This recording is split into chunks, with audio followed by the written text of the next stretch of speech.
Pues, ¿qué creen? Tenemos una plática sorpresa. Me hicieron el favor de abrirme las puertas con otra especialista, la doctora Maritza Ramos, oncóloga médica. Doctora, ¿cómo está? Hola, buenos días. Pues muy contenta de estar con todos ustedes hoy.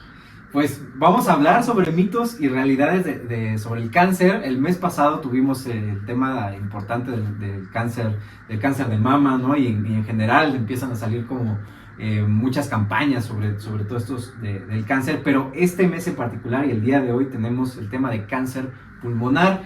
Entonces, doctora, ¿nos pudiera platicar qué mitos que usted ha escuchado que le traen sus pacientes sobre el cáncer pulmonar? Okay. Bueno, antes que nada quiero hacer como un paréntesis. Como tú dices, mucha gente sabe y habla del mes rosa, que es el cáncer de mama, pero el cáncer de pulmón creo que es una neoplasia muy importante porque es la principal causa de muerte por cáncer a nivel mundial. Entonces esto lo vuelve un problema realmente de salud pública importante y de que además no estamos tan familiarizados y desconocemos muchos de los síntomas que tiene el paciente, que yo sé que ya lo hablaron previamente. Entonces solamente quería hacer énfasis en por qué es importante hablar del cáncer de pulmón.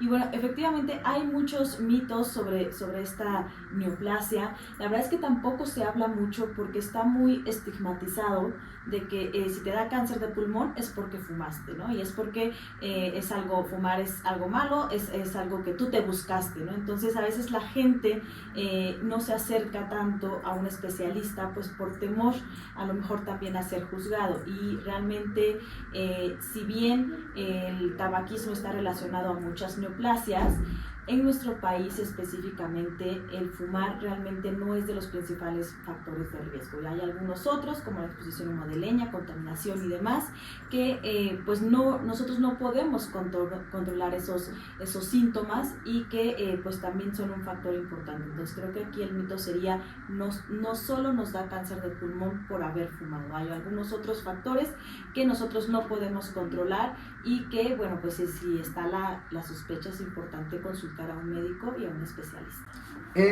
Respecto a eso, y algo que nos faltó abordar, se mencionó como muy superficialmente en la plática anterior sobre el factor hereditario. ¿Qué tanto se puede heredar o qué tanto podemos nosotros?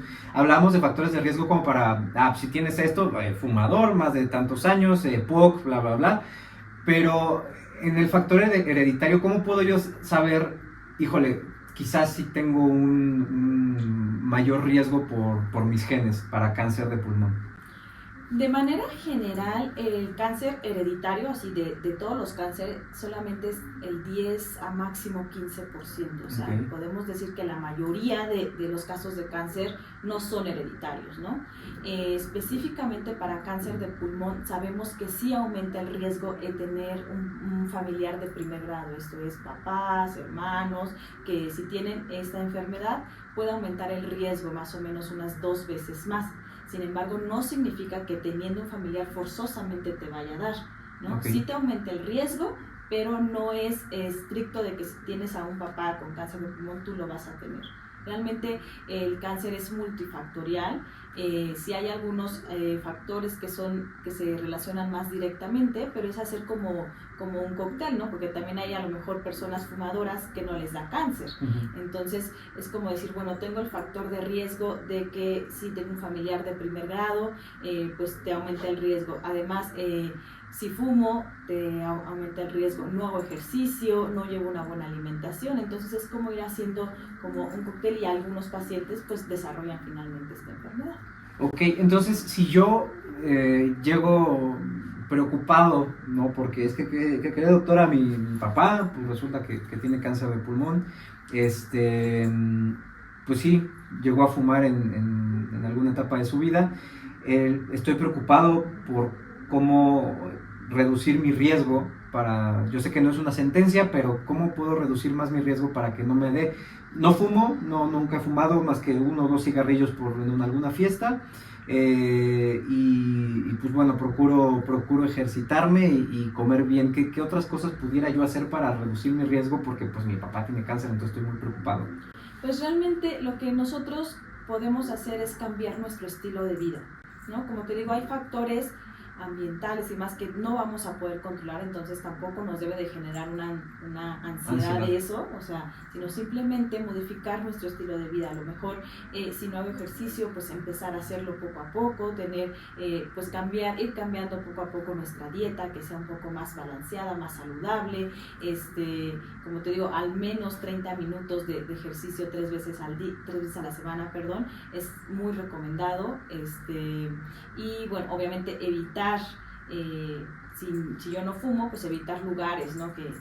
que sí fumen, o incluso estos dispositivos electrónicos, que si bien es cierto que pues mucha de la publicidad dice que no nos va a dar cáncer, realmente pues todavía sabemos que sí hay ciertas sustancias que pueden impactar dentro de la mucosa respiratoria, y bueno, a la larga, a lo mejor no ahora, pero a lo mejor en 20, 30 años más o menos está estimado que sí pueda haber esta presencia o este aumento de cáncer de pulmón por estos dispositivos electrónicos. Evitar, por ejemplo, algunas otras factores como está muy de moda ahora en los jóvenes el utilizar esto de la juca.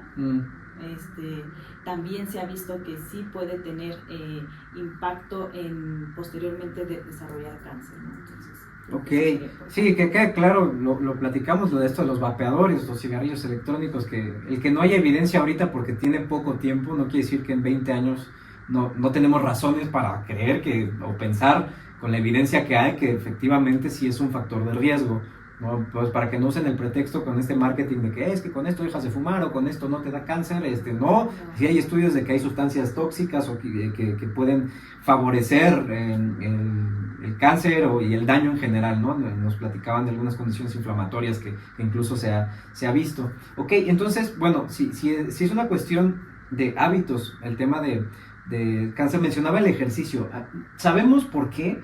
O sea, ¿por qué hacer ejercicio? Porque ese es un mito, ¿no? Es que si yo hago ejercicio o me empeora el cáncer o me promueve el cáncer. Pero, ¿por qué entonces hacer ejercicio pudiera ser un factor que nos reduzca el riesgo de tener cáncer?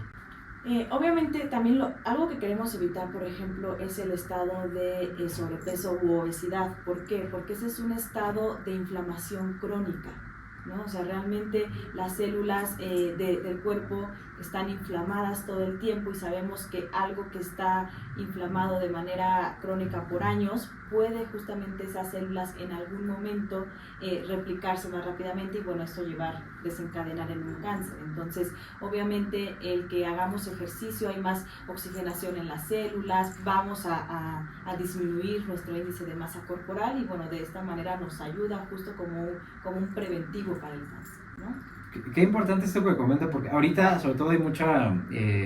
es que hay extremos, ¿no? Hay las personas que satanizan el tema de la obesidad, de que es que el gordo es gordo porque quiere, o que está mal, o que es su culpa, ¿no? Y ahora ya sabemos, gracias a muchos expertos, que bueno, es algo también multifactorial, también influye la genética, el tema social, ¿no? Que acá en México la costumbre de, pues en las fiestas, ahora que ya se aproxima, bueno, el pan de muerto, ¿no? Que ahora lo empezaron a vender desde agosto, creo, y yo pequé, sí, de pan de muerto semanal, pero bueno, hago ejercicio, duermo bien, todo lo demás lo tengo cubierto, no fumo, pero nuestras costumbres son bien importantes en el tema alimenticio, de que cada mes parece que hay una festividad que fomenta el consumo de alimentos que no son lo mejor, no estamos satanizando, bueno, yo a veces sí lo hago, pero no quiere decir que sea malo comer un pan de muerto per se, pero todos los días el ocasionar inflamación constante, pues eventualmente terminará en esto, ¿no? Bueno, no eventualmente, pero es un factor de riesgo. Claro, lejos de la estética, o sea, en cuanto al sobrepeso y obesidad, es más por salud, o sea,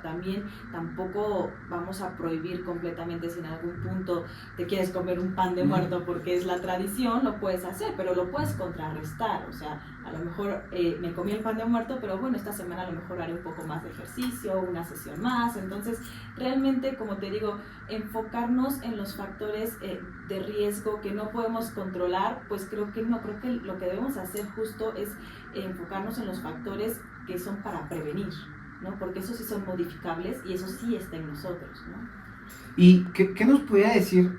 Una preocupación siempre de las personas es el tema de cuál es la mejor prueba que yo me puedo hacer para diagnosticar el cáncer a tiempo, ¿no? Nos comentaba la doctora Marisol que es ahora por la pandemia, como la gente empezaba con tos o con síntomas, hubo más detección oportuna, digamos, porque es que tengo una tosecita y chin, resulta que no era COVID, era cáncer, ¿no? O las dos a veces, ¿no?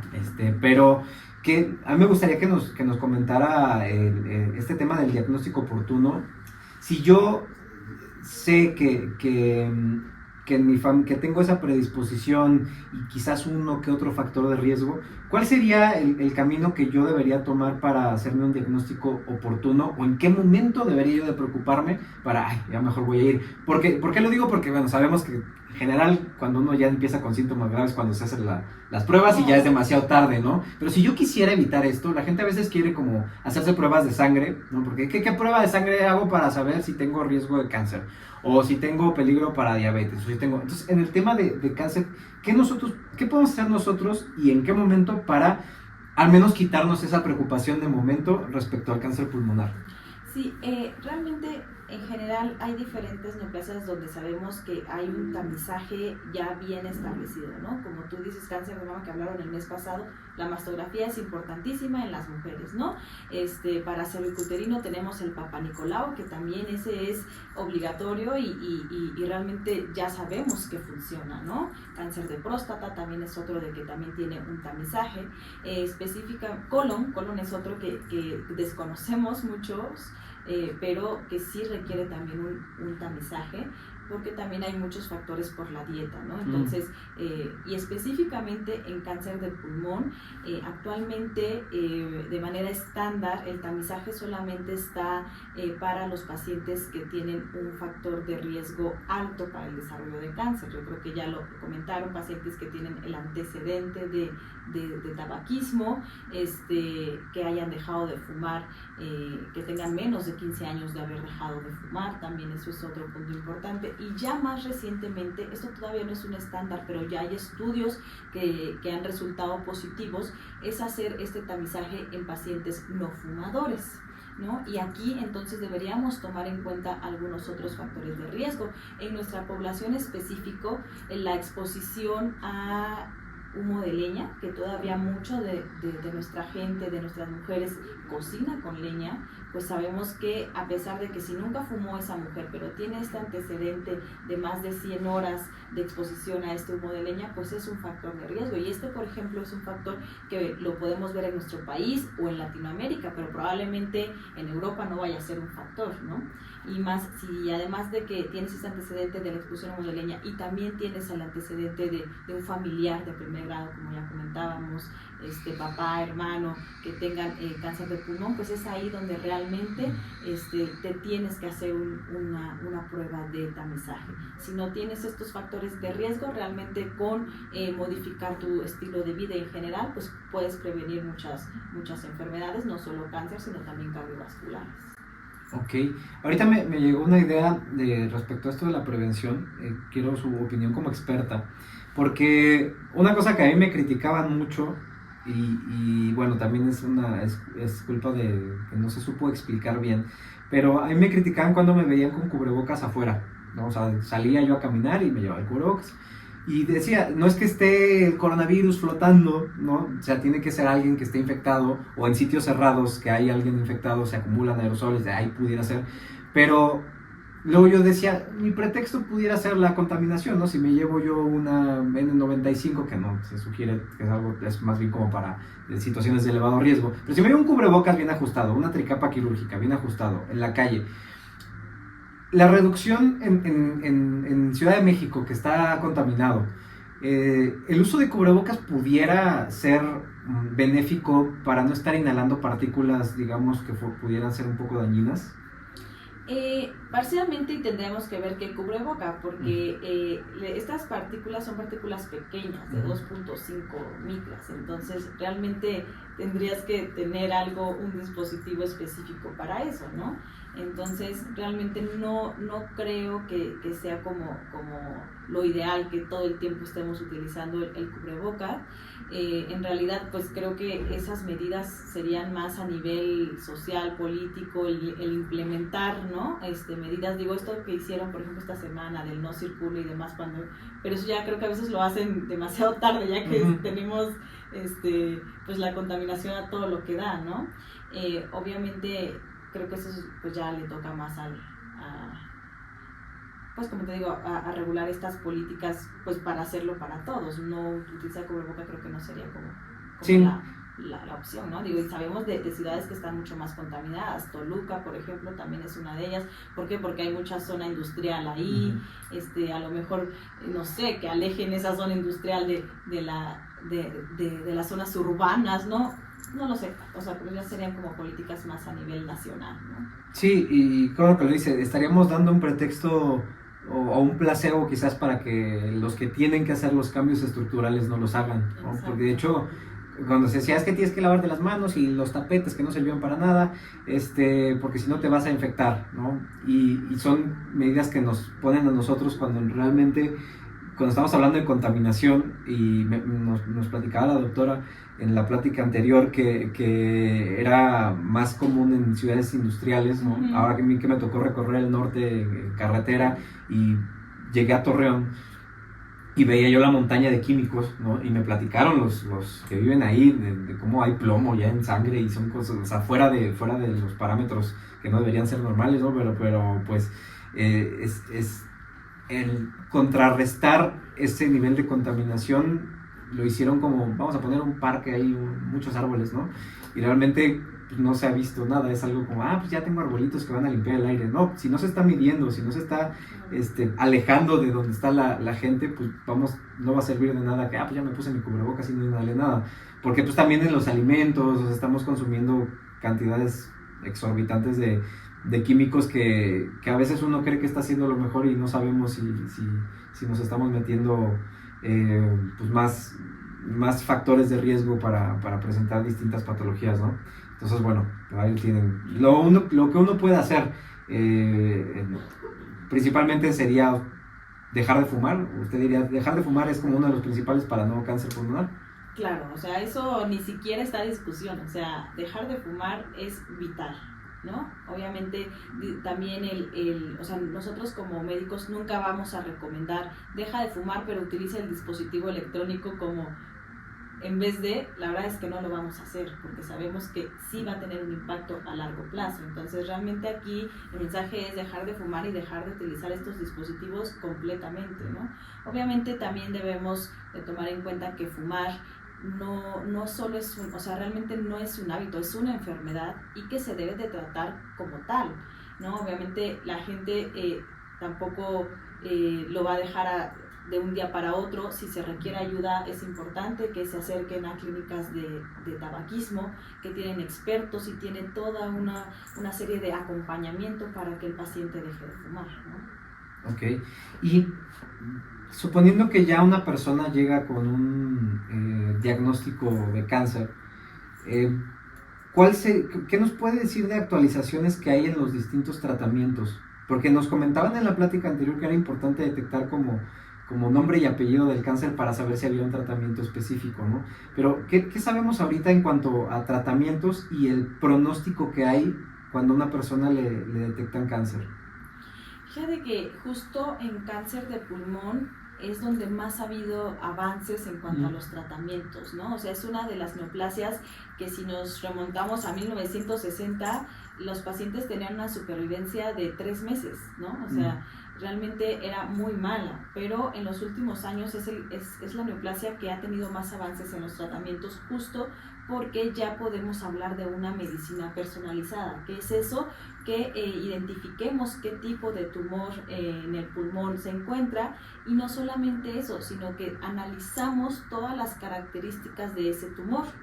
Y dentro de esas características podemos o no encontrar ciertas mutaciones, son características que expresa el tumor, no es que el paciente las tenga, sino que el tumor expresa esas características que nosotros llamamos mutaciones, ¿no? Entonces, si ese tumor tiene alguna de esas características, damos un tratamiento dirigido.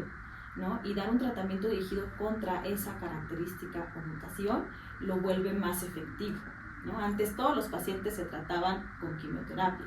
La quimioterapia, bueno, era lo que teníamos en su momento, sí ayudó mucho, hubo muchos avances, pero la quimioterapia realmente ataca todas las células, buenas y malas. Por eso es que tiene efectos adversos como que se cae el cabello, alteraciones en las mucosas, porque ataca todas las células que se replican más rápidamente, como las células del cáncer.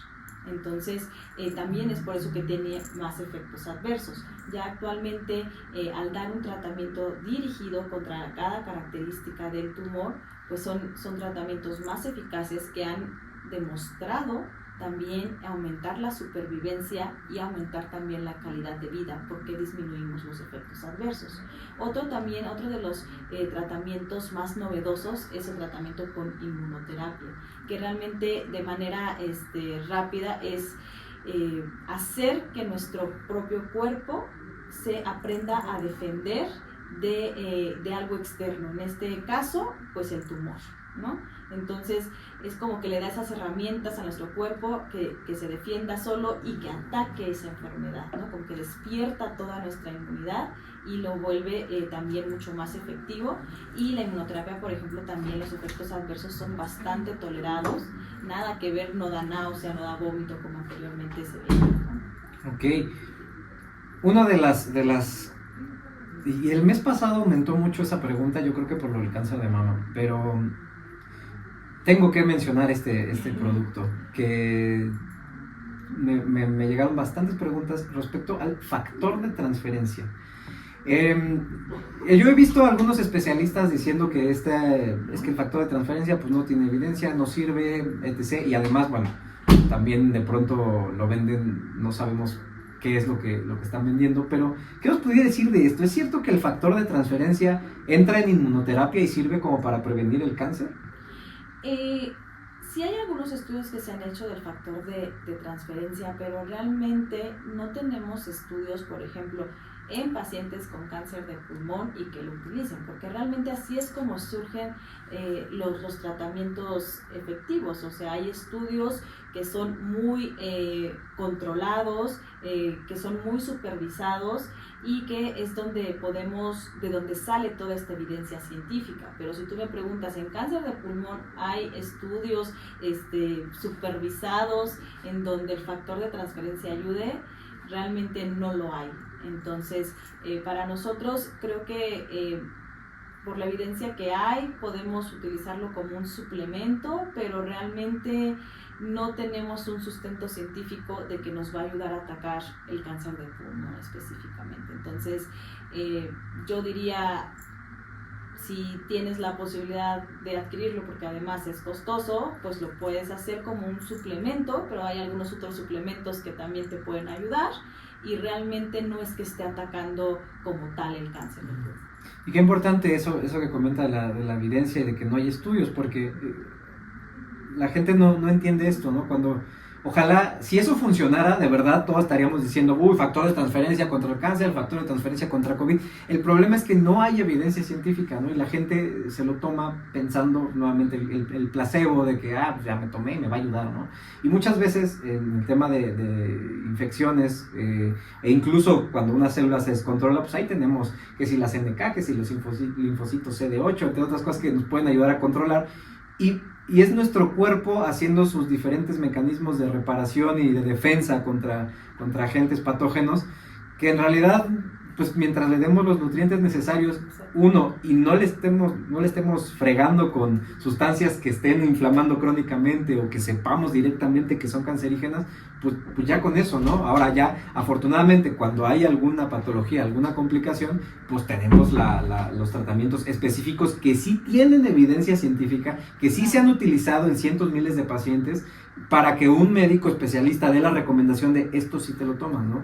Pero para que entiendan la diferencia, porque siempre, especialista con el que hablo, especialista que dice lo mismo, no hay evidencia científica para recomendarlo. Suplemento, pues sí, Y lo malo acá en México es la regulación de suplementos, ¿no? De pronto sale uno, no sé, sale cada cosa, es que resulta que tenía hexametasona, es que resulta que tenía arsénico, ¿no? Entonces, como no hay una regulación adecuada, hay que tener mucho cuidado con eso. Entonces, nada más para que vean, le estoy preguntando a la experta, no lo dicen, es que tú le tienes mala fe al Politécnico. No, no, es que si no hay estudios, pues no se puede decir que algo funciona, porque es bien importante estar jugando con la salud de los pacientes, ¿no? Claro, no, si fuera algo que funcionara, seríamos los primeros claro. en darlo, ¿no? O sea, porque lo que más queremos es que el paciente esté lo mejor posible, pero pues dado que no hay evidencia científica, realmente nosotros no lo recomendamos. ¿Nos puede dar algunos ejemplos de inmunoterapia? Así como para saber, para que la gente sepa cuando les están hablando de inmunoterapia es esto, ¿no? Porque, insisto, dicen factor de transferencia y hay otros suplementos que ni siquiera quiero mencionar que están en la misma situación, que no tienen evidencia y que incluso se ha mostrado que hasta pudieran ser perjudiciales, pero ¿nos puede dar algo así como general de inmunoterapia?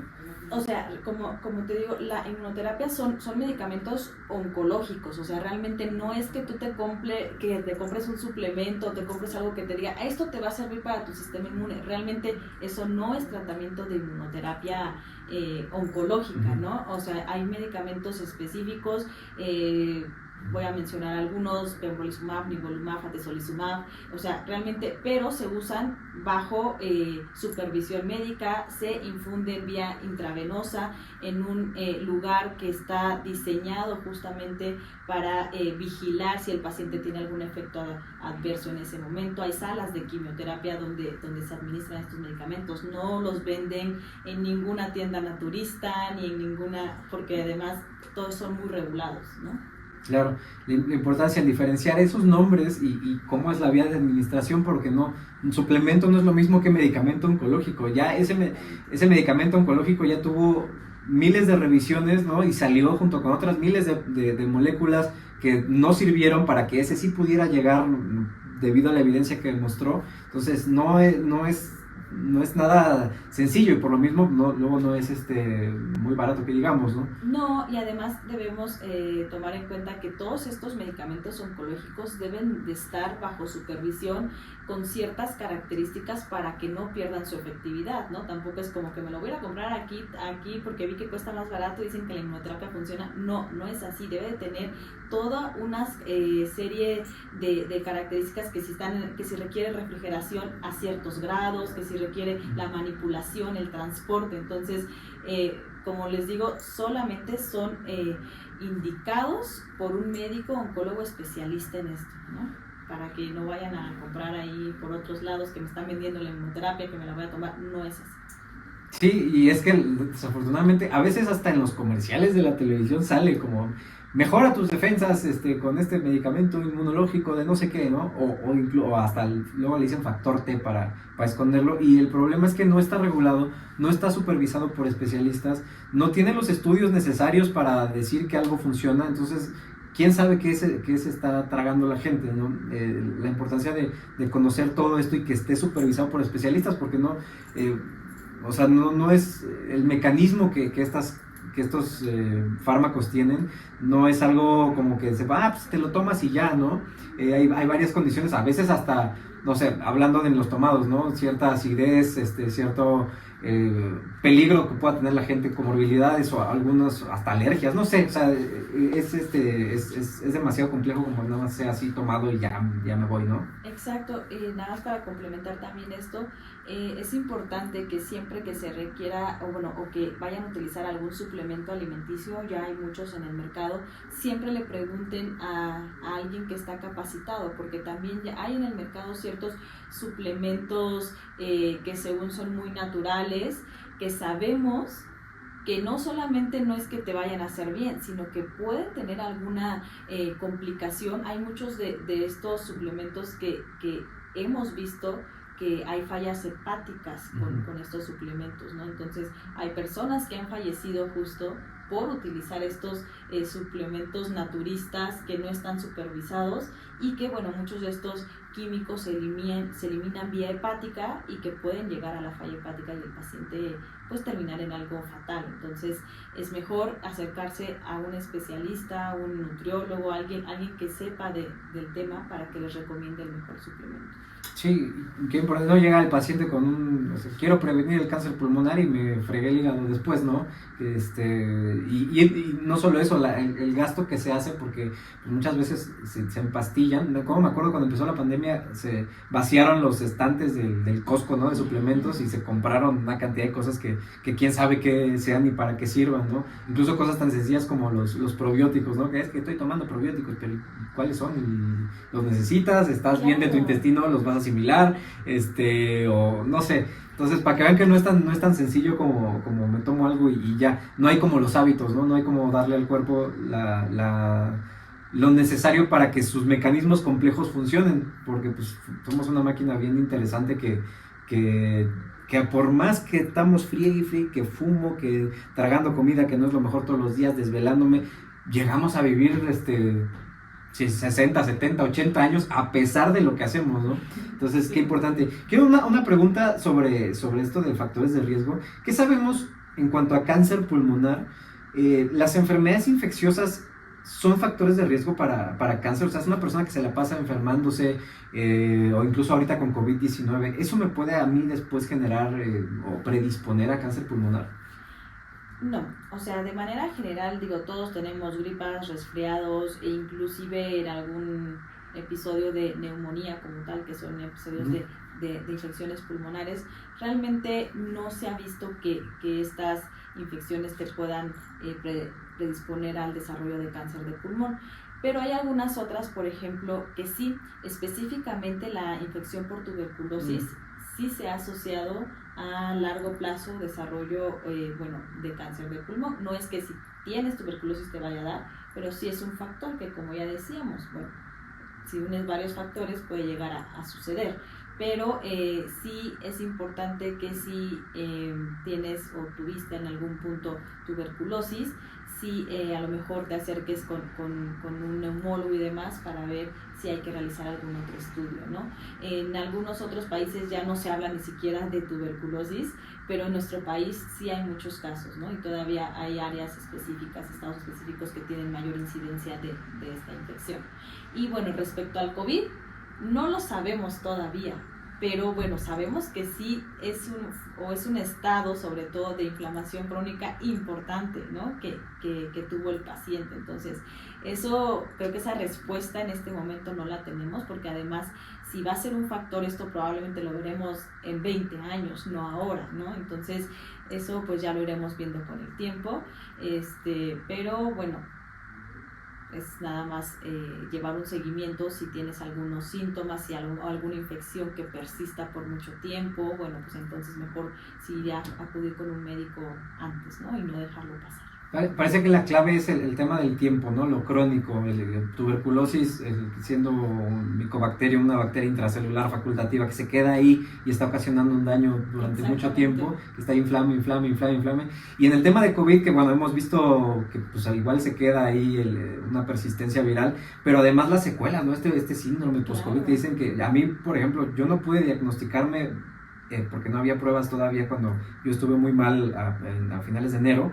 La que era mi jefa en ese entonces, esa sí estuvo en el hospital con neumonía y después salió con anticuerpos positiva, que había tenido COVID, ¿no? Eso fue en julio, o sea, ella le dio en finales de enero y hasta julio se hizo prueba de anticuerpos y salió así súper positiva. Y dije, bueno, pues estuvimos juntos, ¿no? O sea, y en la misma oficina. Pero yo tuve tos casi un año. Yo no podía hacer ejercicio aeróbico, bueno, HIIT o cardio, porque empezaba a toser. Entonces, ¿por qué? Y me daba miedo ir así como a meterme a hospitales o algo porque pues no había vacunas, yo convivo mucho con mis abuelos, entonces pues me aguanto, ¿no? Ahí voy a ver qué inflo globos o algo, ¿no? No es cierto. pero no es cierto, vean la plática que tuve con Coral Blé porque es muy peligroso estar inflando globos y así porque se pueden dañar. Mejor consulten especialistas en rehabilitación respiratoria. Pero bueno, me acuerdo que yo pensaba, no puede ser algo bueno que yo esté constantemente tosiendo, inflamado de acá, a la larga quizás me genere un problema. Misma situación con los que tienen inflamación intestinal constantemente, pues resulta que cáncer de colon, ¿no? Entonces, qué importante eso de la inflamación, ¿no? Sí, este estado de cronicidad es realmente lo que hemos visto que sí te puede predisponer a alguna neoplasia, ¿no? Y entonces, perdón que lo vuelva a traer, yo sé que me dicen gordofóbico, pero obesidad también la podemos relacionar con cáncer pulmonar como un factor de riesgo. Sí, o sea, la obesidad es un factor de riesgo para muchas neoplasias, ¿no? O sea, está muy relacionada también sobre todo a cáncer de mama, cáncer de endometrio, donde sabemos y está súper identificado que sí es un factor de riesgo. Específicamente en cáncer de mama es porque en el tejido adiposo como tal, sí hay producción de estrógenos, que son hormonas, y que además eso predispone al desarrollo de cáncer de mama, ¿no?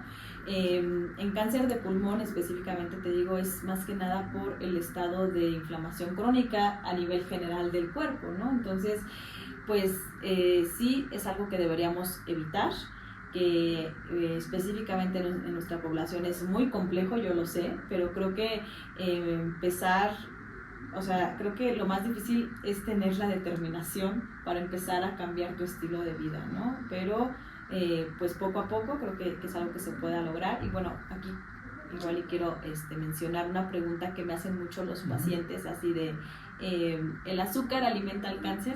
Es una pregunta así muy típica. Y lo que yo siempre les digo es, bueno, el azúcar es malo con y sin cáncer, ¿no? O sea, realmente es algo que deberíamos evitar nosotros, y no es que como tal alimente el cáncer, sino más bien está relacionado, digo, si algún momento, como te digo, te quieres comer un postre y demás, bueno, pues lo compensas haciendo otra cosa, o sea, tampoco está vetado, ¿no? Pero sí lo debemos disminuir esta ingesta de azúcares lo más que podamos, obviamente evitar estas bebidas, pues refrescos y demás, es algo jugos, que, ¿no? Que los jugos, es que es jugo, es sano, ¿no? Es juguito, ¿no? No, eso es como un shot de azúcares, y bueno, pues no es bueno para nosotros. Y bueno, esto se relaciona mucho pues también con la obesidad, ¿no? Que ya dijimos que también sí es un factor directamente relacionado al desarrollo de neoplasias. Y en la plática anterior justo comentábamos que mucha gente dejó de fumar porque los primeros datos de COVID era que o sea, obesidad, más de 60 años y fumadores eran así como que aumentaba muchísimo su riesgo de complicarse o morirse por una enfermedad como COVID-19. Entonces yo creo que si la gente entiende que obesidad es un factor de riesgo para infecciones, para distintos tipos de cáncer, porque al estar inflamado de todo, pues no sabes qué va a caer, ¿no? O sea, igual y si fumas, pues va a ser pulmonar, pero igual si no comes bien, que es difícil muchas veces, no siempre, yo sé, pero las personas que tienen obesidad no tienen la mejor alimentación, a veces es un factor genético fuerte, o a veces más hábitos, no hacer ejercicio, no dormir bien, no sé, muchos factores, pero la gente luego se espanta y dice, es que yo no sabía, porque yo escuché que pues cuerpos grandes, cuerpos sanos, que no estar flaco no es sinónimo de salud, yo sé que no, pero sí, ahorita escucharon igual brevemente, pero la doctora mencionó inflamación, adipocitos, estrógenos, ¿no? Entonces, si yo tengo más grasa, tengo más estrógenos, y eso puede generar exactamente qué, como por qué hay un... Te digo, hay un específicamente daño, con cáncer de mama, de esto mama. está bien claro, ya demostrado, que hay una producción periférica de estrógenos en los adipocitos. Entonces, es por eso que la obesidad está relacionada directamente con un factor de riesgo para cáncer de mama, porque que son dependientes de estas hormonas, y bueno, puedes desarrollar. Entonces, eso está claro. Ok, sí, importante conocer también los mecanismos, porque quedó claro en lo anterior que platicábamos, de que no siempre, una pregunta que hacen las personas es, ¿por qué si yo nunca fumé me dio cáncer de pulmón? ¿No? ¿Por qué? O ¿por qué, no sé, qué tanto daño me hace estar con alguien que está fumando, que está inhalando ese humo? Pues sí hace daño, pero no es una sentencia, ¿no? Lo mismo que tener obesidad no es sentencia de tener cáncer, pero la gente todavía le cuesta trabajo entender factores de riesgo, ¿sí? O sea, nadie quiere un factor de riesgo de que, pues eventualmente tal vez te da cáncer, ¿no? Mejor me lo quito. Pero es que igual a mi prima hacía ejercicio, no sé qué, y de todos modos le dio cáncer. Bueno, sí, a veces pasa, ¿no? Entonces lo mejor que puedo hacer es quitar taches, digo yo, poner palomitas. Exactamente, es lo que te digo. Hay factores de riesgo que no vamos a poder cambiar, ¿no? O sea, no vamos a poder cambiar a lo mejor que a mi mamá le dio, a mi papá le dio cáncer de pulmón, eso ya está, no lo vamos a poder cambiar. No vamos a poder cambiar, al menos a corto plazo, que la contaminación ambiental mejore, ¿no? Eso tampoco, eso no está en mí. Yo creo que lo que las personas deberíamos enfocarnos es a ir aumentando estos factores que previenen el cáncer, ¿no? Porque esos sí son modificables y esos sí dependen de nosotros. Comer bien, dormir bien, hacer ejercicio, eso sí lo podemos hacer nosotros. Entonces, bueno, pues dejarnos de enfocar en lo que no podemos cambiar y, bueno, ponernos la pila para tener un mejor estilo de vida. Qué interesante, doctor. ¿Y algún otro tema que nos haya faltado, o si no, para ir concluyendo? No, creo que hemos abordado. Abordamos bastante, para hacer una plática sorpresa que me abrieron las puertas aquí. Agradezco el tiempo de la doctora Maritza Ramos.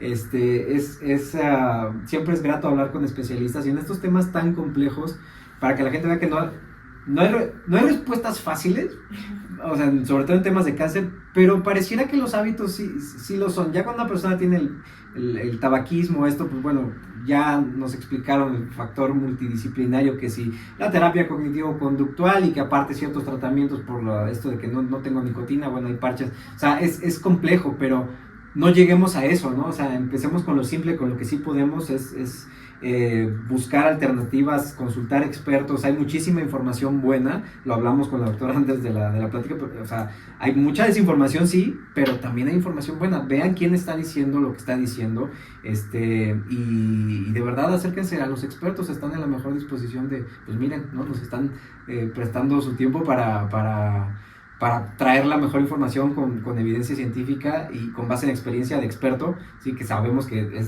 en cuanto a evidencia, pues está abajo, pero cuando no tenemos la evidencia, pongo el ejemplo de los vapes, ¿no? Los vapeadores. Sí. No tenemos evidencia porque falta tiempo. Consultemos opinión de expertos, ahí sí es importante. Nos están diciendo los expertos que ese es un factor importante y probablemente en 20 años vamos a ver mucho cáncer en los que vapeaban todos los días. Ojalá no, yo creo que sí, pero consulten expertos en ese tipo de dudas y que los puedan asesorar de la mejor manera. Y créanos que si supiéramos que el factor de transferencia o que si el maldito dióxido de cloro curara algo, pues se los venderían de sabores, vaya. O sea, porque dicen que es que las farmacéuticas les pagan, ¿no? Dicen, ¿cuánto te pagan las vacunas para decir eso? No, pues nada, ojalá, ¿no? Ojalá me pagaran, deberían, pero no recibimos el interés, por ejemplo, de la doctora, pues con sus pacientes y que tengan la mejor calidad de vida, ¿no? Claro, o sea, si supiéramos que algo de verdad funciona, seríamos los primeros en, mira, ya están ya las recetas hechas, o sea, y no. Realmente también lo que queremos es, por ejemplo, en esto del factor de transferencia, hay muchos pacientes que me dicen, no, es que estoy vendiendo esto para poder comprármelo, ¿no? Y dices, híjole, no, o sea, no puede ser, o sea, cuando sé que no le va a aportar, ¿no? Entonces, creo que sí es mejor tener mayor información, que se acerquen a alguien que sepa del tema y que les pueda orientar. Y sí se está diciendo lo que es, o sea, sí sabemos cosas que funcionan. Buenos hábitos, es que, ¿por qué? O sea, yo nunca digo, tráguense esto para prevenir, no, bueno, sí, traguen bien, ¿no? O sea, comida que les aporte algo, pero nunca les digo, no, sí, tómense, hay quien decía, ¿no? Una aspirina y no sé qué todos los días para prevenir, no, fármacos es como para lo que son, ¿no? Y son moléculas que llegaron especializadas para algo en particular, para prevención, alimentación, ejercicio, dormir bien, no fumar, pues sí, no desvelarse, no alcohol, o sea, todo esto, azúcar, eso comentar el azúcar me gustó porque, híjole, se malinterpreta azúcar por carbohidratos, es las verduras, ¿no? Entonces no voy a comer verduras porque es azúcar, no, son carbohidratos, fibra es diferente a azúcar procesada, refinada, ¿no? Alimentos procesados sabemos que son directamente cáncer de diferentes, ¿no? Entre otras cosas, obesidad, diabetes, todo eso, hay un círculo vicioso de cosas que podemos evitar. Y luego tenemos en contra el marketing, ¿no? Hay como que si ponen con los colorcitos, bueno, ya les pusimos ellos, sí, pero tienen... En el supermercado, no sé, uno entra y yo veo los pasillos y digo, no manches, o sea, ¿dónde está la comida sana? No vamos a comprar nada. y los mismos comerciales, perdón que le vuelva a tirar a nuestras queridas autoridades, pero luego hacen los comerciales y no importa, sustituye los papitas y los dulces por puras frutas, ¿no? Es que primero van los vegetales, la fruta, dice un amigo que es cirujano bariatra que trabaja mucho con obesidad, Véanlo como un postre, ¿no? O sea, Claro. claro que las frutas tienen micronutrientes y fibra y todo eso, pero hay gente que se traga 10 al día, ¿no? 3 plátanos, que el mango, que la papaya, que no sé qué, pues eso no está bien. O peor aún en jugos, ¿no? Sí. Entonces, pero bueno. Yo creo que nada más agregaría a todo lo que dijiste que hay que hacer también los tamizajes que sí tenemos ya bien establecidos que sirven, ¿no? Porque a veces dices, ¿qué puedo hacer? ¿Qué puedo comer? ¿Qué todo? Cuando ni siquiera las mujeres nos realizamos una mastografía, que además la tenemos accesible, sin costo, y entonces eso, por ejemplo, se nos olvida. Eso sí, ya hay evidencia. El Papa Nicolau, el Papa Nicolau es algo que no, es que es muy incómodo, qué pena, lo que sea. Es algo que tenemos también a la mano, sin costo, en el centro de salud, muy fácil. Entonces, obviamente es cambiar nuestro estilo de vida y también pues dejarnos ayudar a hacer las cosas que nos toca. Si ya me toca mi mastografía, hay que hacerlas. Si ya me toca mi Papa Nicolau. En los hombres, pues para el cáncer de próstata también ya hay un tamizaje, para el cáncer de colon. Entonces, creo que eso es como lo que debemos hacer, ¿no? O sea, lo que sí nos toca y que podemos hacerlo y lo tenemos a la mano. Y no andar de ocurrentes tampoco, automedicándonos y con cosas que no tienen evidencia, porque pues a veces nos terminamos haciendo más daño o prolongamos el diagnóstico oportuno, ¿no? Y que, pues es que a mí me dijeron que el líquido de serpiente, no sé qué, con ajolote me va a prevenir o a reducir, ¿no? Porque luego la gente busca alternativas, es que ya tengo el cáncer, pero no quiero ese tratamiento, entonces voy a tomar dióxido de cloro, que es lo que está de moda ahorita, ¿no? Y se termina haciendo más daño y avanza. Y ya cuando llegan con ustedes, pues o sea, sí hay algo que hacer, pero el porcentaje de éxito reduce bastante por el tiempo, ¿no?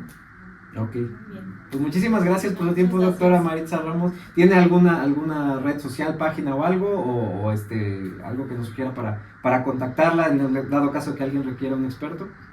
Sí, tengo Twitter, que creo que puede ser la red, es maritza.ramosr.